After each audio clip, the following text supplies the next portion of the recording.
Imaginez un univers où contester l'autorité pourrait non seulement vous priver de votre liberté, mais aussi vous exposer à des châtiments si terrifiants qu'ils semblent tirés d'un récit horrifique.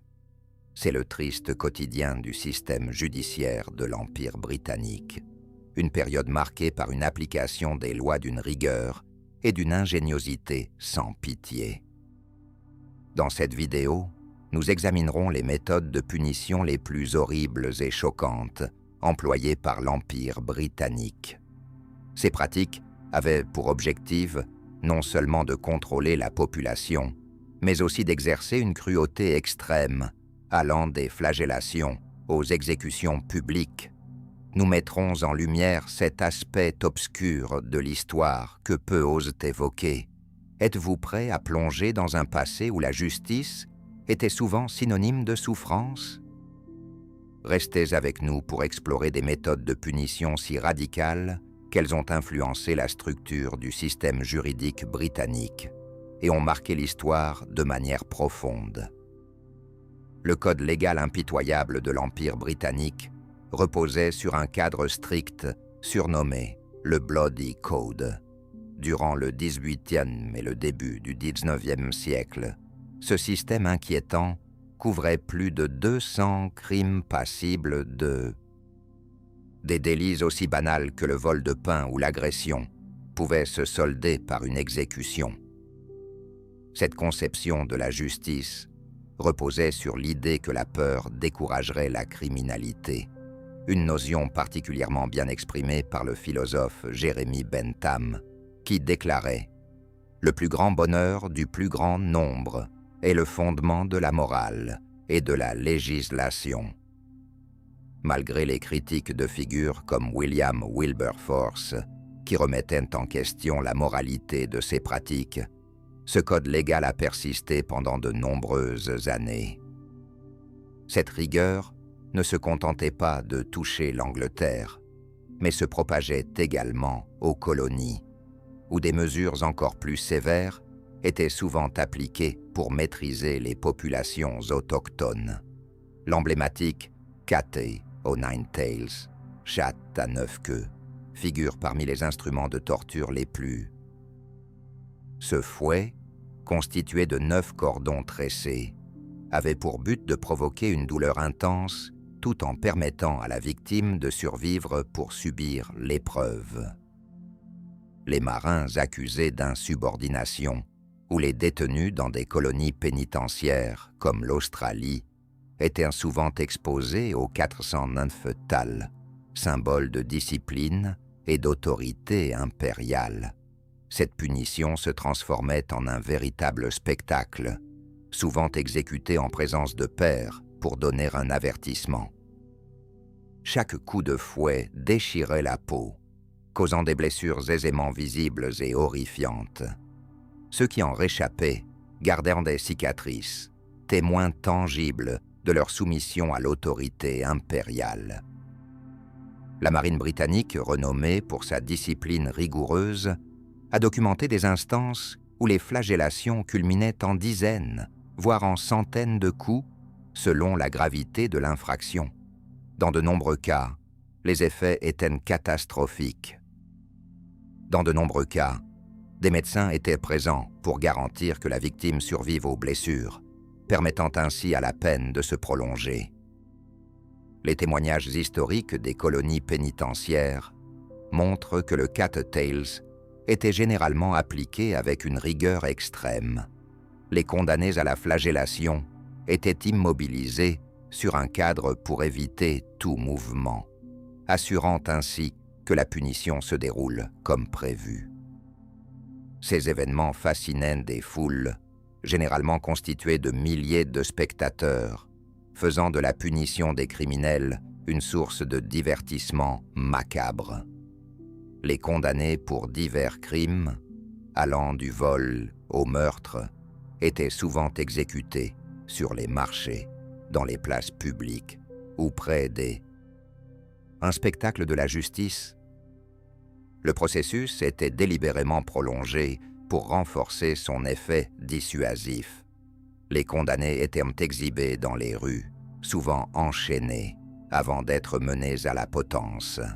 Un prêtre offrait les derniers sacrements, tandis que le bourreau lisait à voix haute les crimes des accusés pour rappeler aux spectateurs que justice était rendue. Toutefois, la pendaison ne faisait pas toujours office d'exécution rapide. Avant l'adoption de la technique du long drop au XIXe siècle, qui visait à briser le cou rapidement, les victimes enduraient souvent une mort lente et douloureuse par strangulation. Le spectacle de la pendaison visait à maintenir l'ordre social, mais, selon des observateurs contemporains comme Charles Dickens, il avait souvent l'effet contraire.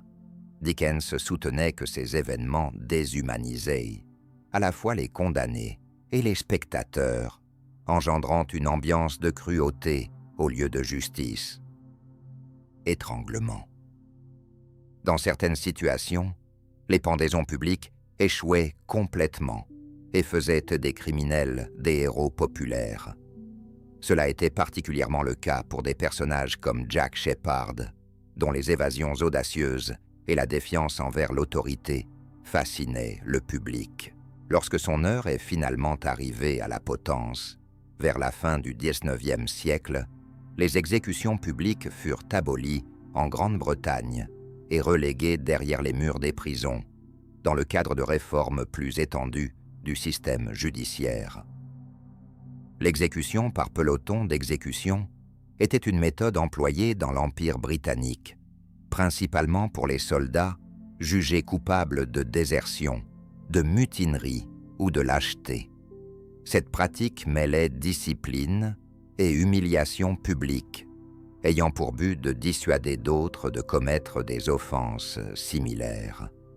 Contrairement à d'autres types d'exécutions, elle se déroulait souvent dans un cadre militaire, soulignant la rigueur hiérarchique et les exigences de loyauté au sein des troupes. Le processus s'effectuait de manière méthodique. Le condamné était généralement tenu les yeux bandés, attaché à un poteau ou assis sur une chaise, tandis qu'une rangée de soldats pointait leurs fusils en visée. Pour réduire le sentiment de culpabilité des tireurs, l'un des fusils était souvent chargé à blanc, de sorte qu'aucun soldat ne savait s'il avait atteint la victime.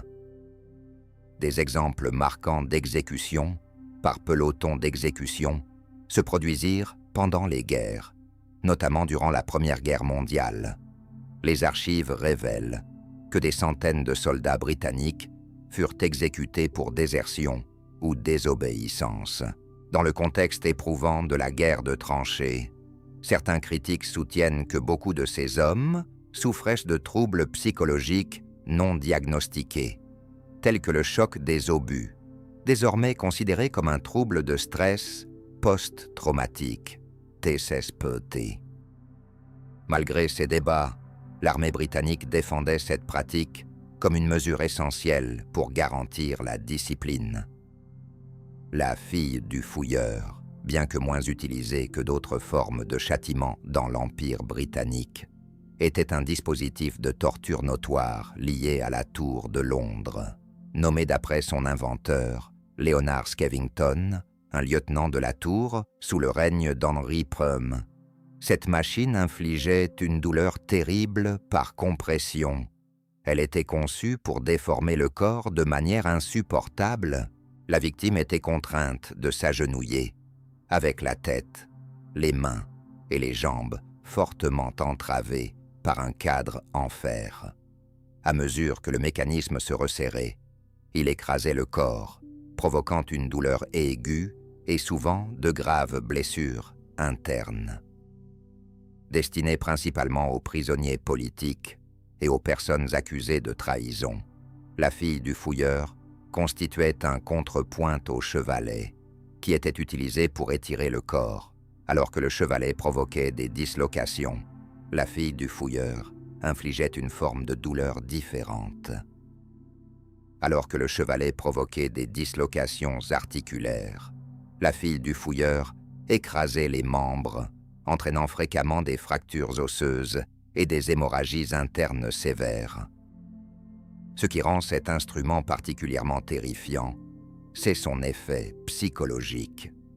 Contrairement aux peines publiques, la fille du fouilleur était souvent utilisée discrètement, créant un isolement supplémentaire dans la souffrance de la victime. Ce secret accentuait son efficacité, car les prisonniers craignaient non seulement la douleur physique, mais aussi l'incertitude quant à leur destin. Les témoignages de ceux qui ont survécu à son utilisation sont rares, probablement en raison de la gravité des blessures subies. L'écartèlement figure parmi les sanctions les plus sévères de l'histoire britannique, destinées aux individus déclarés coupables de haute trahison. Conçu pour envoyer un message dissuasif fort, ce châtiment était exécuté publiquement afin de souligner les répercussions de la défiance envers la couronne. Le processus commençait par l'attache du condamné à un cheval qui À son arrivée sur le lieu d'exécution, la personne était pendue sans être tuée, permettant ainsi qu'elle reste consciente. Par la suite, des actes de démembrement étaient effectués, le corps étant découpé en 4 morceaux. Les restes étaient fréquemment exposés dans des endroits emblématiques, comme les portes de la ville, faisant office d'avertissement brutal. Cette peine représentait l'autorité de la couronne et l'importance de la trahison. Bien que cette méthode ait été pratiquée dès le XIIIe siècle et ait culminé au cours des Tudors, l'opinion publique a progressivement évolué à la fin du XVIIIe siècle. Cette pratique est devenue de plus en plus considérée comme inhumaine, entraînant son abolition en 1870. La déportation vers les colonies d'outre-mer était l'une des alternatives Au lieu d'exécuter ou d'emprisonner à vie les criminels, les autorités optaient pour leur déportation vers des colonies éloignées, comme l'Australie, les Amériques avant la Révolution américaine, et ultérieurement les Bermudes, ainsi que la terre de Van Diemen, aujourd'hui connue sous le nom de Tasmanie. Cette peine visait 2 finalités: éliminer la population criminelle indésirable de Grande-Bretagne et fournir de la main-d'œuvre pour le développement des colonies. Le trajet devenait souvent en soi une punition, les condamnés étant entassés dans des navires surchargés pendant des mois, confrontés à des conditions terribles, incluant maladies, malnutrition et abus. Les archives révèlent que les taux de mortalité durant ces voyages étaient préoccupants, certains navires perdant un quart ou plus de leurs passagers avant d'arriver à destination. À leur arrivée, les conditions ne s'amélioraient que rarement. Les condamnés étaient soit vendus aux enchères, soit assignés à des travaux agricoles, des projets d'infrastructure ou des tâches domestiques, et subissaient fréquemment des conditions de travail difficiles et de longues heures. La déportation avait ses opposants. Les réformateurs britanniques considéraient cette pratique comme inhumaine, affirmant qu'elle n'apportait aucune aide à la réhabilitation des criminels.